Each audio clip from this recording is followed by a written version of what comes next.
interprète bien les news et ça se retranscrit clairement sur l'évolution du capital. Je vous vois déjà venir en commentaire et me dire « Mais Ben, t'es complètement à la ramasse !» Comme ça, on sera direct dans le feu de l'action et on va voir du coup ce que ça donne niveau résultat. Que tout de suite, il faut réagir en fonction du sentiment de la news. Soit on achète, soit on vend, soit on fait rien.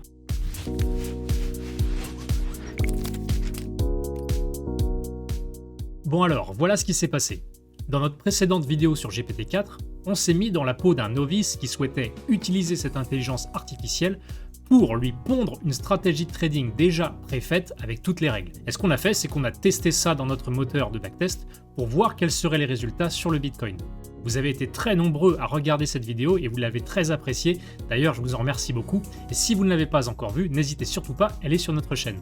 En commentaire, plusieurs d'entre vous nous ont demandé si on pouvait pousser nettement plus l'utilisation de GPT-4 et essayer d'exploiter au mieux la puissance de cet outil. Eh bien, c'est ce qu'on a fait cette semaine et je vais vous expliquer en détail notre petite expérience. Notre idée principale, c'était de savoir si GPT-4 peut être efficace pour déterminer le sentiment global envers la crypto. Autrement dit, est-ce que l'ensemble des news et des informations qui sont publiées chaque jour et chaque heure même dans le monde de la finance et dans le monde de la crypto, est-ce qu'elles sont globalement positives et auraient tendance donc à pousser les prix vers le haut? Au contraire, est-ce qu'elles seraient plutôt négatives et auraient tendance à tirer les prix vers le bas? Ou est-ce qu'elles seraient neutres? Ce qu'on a donc fait, c'est qu'on s'est rendu sur le canal Telegram Unfolded, qui est un des canaux de référence en matière de news sur le monde financier et sur le monde de la crypto, et on a téléchargé l'intégralité des news qui ont été publiées depuis la création du canal.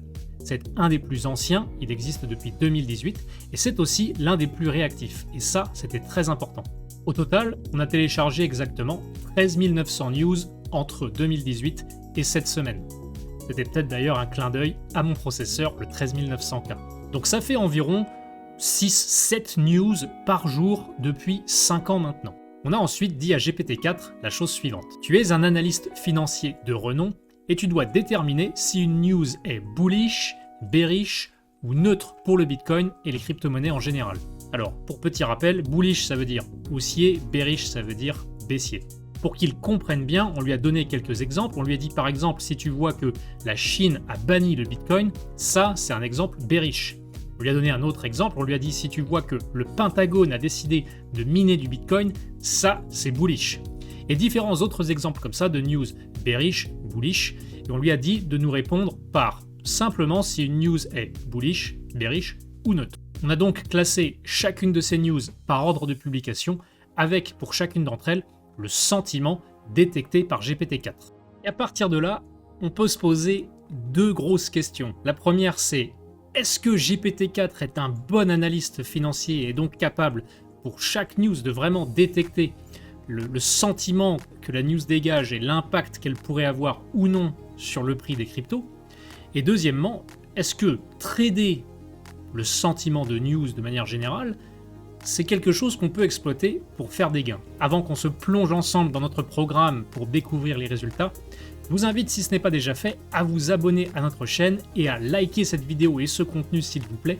N'hésitez surtout pas non plus à commenter, je serais curieux de savoir quelles idées vous auriez, vous, de manière dont on pourrait essayer d'utiliser ou d'exploiter la puissance de GPT-4 pour faire du trading sur les cryptos. Autre question que je me pose aussi, et je serais curieux d'avoir votre réponse en commentaire, c'est vous-même, avant même de continuer cette vidéo, pensez-vous que le trading de news est quelque chose qui peut nous donner un avantage statistique et nous permettre justement d'avoir une stratégie gagnante, notamment sur le Bitcoin et sur les cryptos? Et pour vous montrer bien sûr ce qui se passe derrière les rideaux, voici comment on a obtenu en gros, voilà comment est formaté notre fichier qui récapitule le sentiment pour chacune des 13 900 news qu'on a récoltées sur le canal Unfolded. Donc on a, comme vous pouvez le voir sur la première colonne, la seconde exacte à laquelle la news a été postée. Au milieu, on a le texte qui est tronqué bien sûr et que contient la news. Et la troisième colonne, là c'est le sentiment qu'a interprété GPT-4 en analysant la news en question. Et donc on a ça bien sûr pour les 13 900 news qui ont été postées sur le canal Unfolded. Bon, voilà ce que je vous propose. C'est qu'on développe ensemble un programme qui, à la fin de chaque journée, va regarder ou récapituler quel est le sentiment global dominant pour la journée. Autrement dit, à la fin de chaque jour, on va regarder si on a eu une majorité de news bullish ou neutre ou bearish. Et ainsi, on va déterminer le sentiment global, le sentiment dominant pour le jour en question. Et ce qu'on va faire, c'est que si à la fin de chaque jour, le sentiment dominant majeur pour la journée était bullish, eh bien on va se placer à l'achat pour la journée suivante. Et à la fin de la journée suivante, on regardera si le sentiment a changé ou non. S'il n'a pas changé, on restera dans notre position, dans notre trade. Et au contraire, s'il a changé, par exemple s'il est passé de bullish à bearish, alors on va vendre notre position et justement commencer un pari à la baisse. Par contre, si d'un jour à l'autre, le sentiment devient neutre, on insinue que ça n'a pas d'incidence sur le sentiment qu'on avait auparavant et on va donc rester en position. On ne va pas mettre de stop loss ou de take profit sur nos positions, on va vraiment d'un jour à l'autre laisser le sentiment que nous donne GPT-4 nous dire s'il faut rester dans notre position ou au contraire inverser notre position. Par exemple, passer d'un achat à une vente ou d'une vente à un achat. C'est parti, on va tester ça ensemble. On va démarrer avec un capital de 10 000 $ sur le Bitcoin et à la fin de chaque journée, on va placer 50% de notre capital sur un trade en fonction du sentiment que nous donne GPT-4. Let's go, on lance le programme. Oula, c'est pas joli. On finit avec 8100 $ de capital après 5 ans, alors qu'on avait commencé avec 10 000, soit moins 19% de rendement. Et au passage, on sait même, à un moment, on a subi un drawdown de moins 45%. On voit que le capital semble un peu aller nulle part. Il monte, il descend, et en fait, ce qu'il fait, c'est qu'il latéralise pendant quasiment la totalité des 5 ans. Ce qui est intéressant de remarquer néanmoins, c'est que le fait qu'on aille nulle part avec le capital, c'est-à-dire il ne grimpe pas de manière évidente et au contraire il ne descend pas, il ne chute pas, il va pas vers la ruine en fait de manière évidente, c'est que peut-être qu'il manque un peu de choses pour qu'en fait on ait une stratégie gagnante.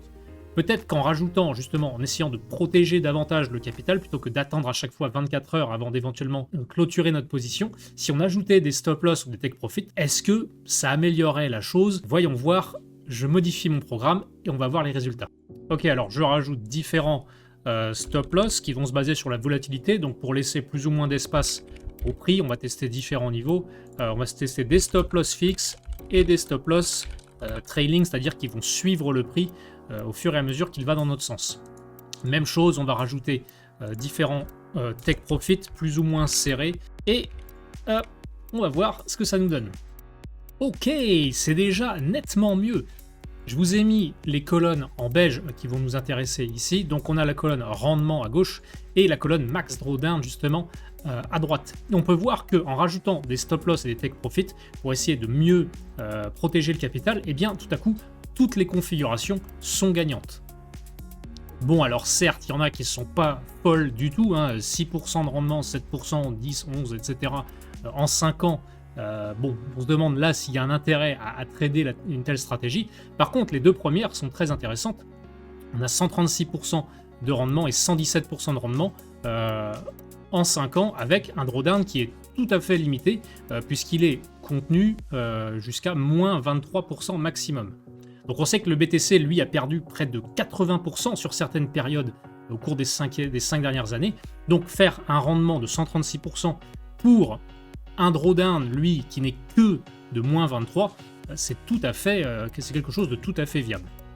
Et donc là, les deux configurations qui semblent avoir le mieux performé sur les 5 ans, sans surprise, ce sont celles avec le stop loss le plus serré possible. On peut voir qu'en effet, plus on va là espacer le stop loss sur les 24 heures, et moins la stratégie va avoir tendance à avoir de bons résultats. Plus on va le serrer, alors après, que le stop loss soit fixe, ou bien qu'il trail, c'est-à-dire qu'il suive le prix, on a des résultats assez similaires ici dans les deux cas.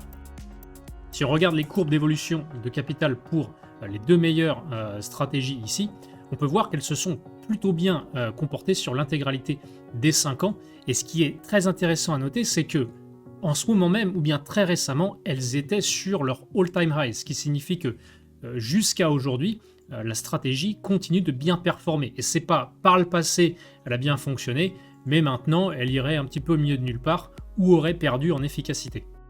Mais attendez, en y réfléchissant, je vous vois déjà venir en commentaire et me dire « Mais Ben, t'es complètement à la ramasse. C'est pas à la fin de chaque journée qu'il faut trader la news, c'est bien trop tard. C'est aussitôt elle est publiée que tout de suite. il faut réagir en fonction du sentiment de la news. Soit on achète, soit on vend, soit on fait rien. Mais attendre la fin de la journée, c'est beaucoup trop long. L'effet news, il est immédiat. Ok, pas de problème, on va tester ça. Aussitôt une news va être publiée, tout de suite, on va prendre un achat ou une vente en fonction du sentiment de la news en question. Et si le sentiment change au fur et à mesure de la journée, alors on va inverser si nécessaire nos positions. Comme ça, on sera direct dans le feu de l'action et on va voir du coup ce que ça donne niveau résultat.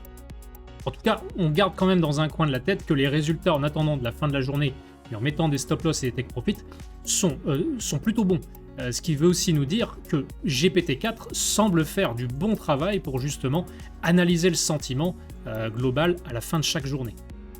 Bon alors, moi il faut que je remodifie mon programme pour tester en temps réel sur chaque news. Et ben c'est parti.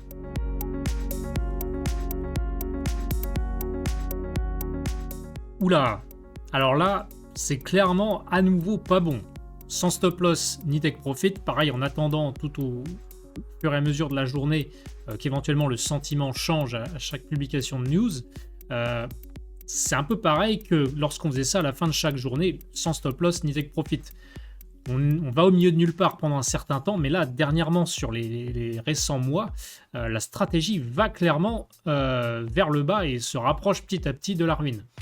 On a en effet un rendement moyen de moins 61% sur les 5 ans et on finit pour l'instant au plus bas. Essayer de trader en temps réel les news comme ça, sans stop loss ni take profit, c'est clairement pas la bonne solution. Bon, dernière chance, on fait pareil que comme on a fait précédemment, on rajoute des stop loss et des take profit pour voir si protéger le capital, ça apporte une différence significative ou non.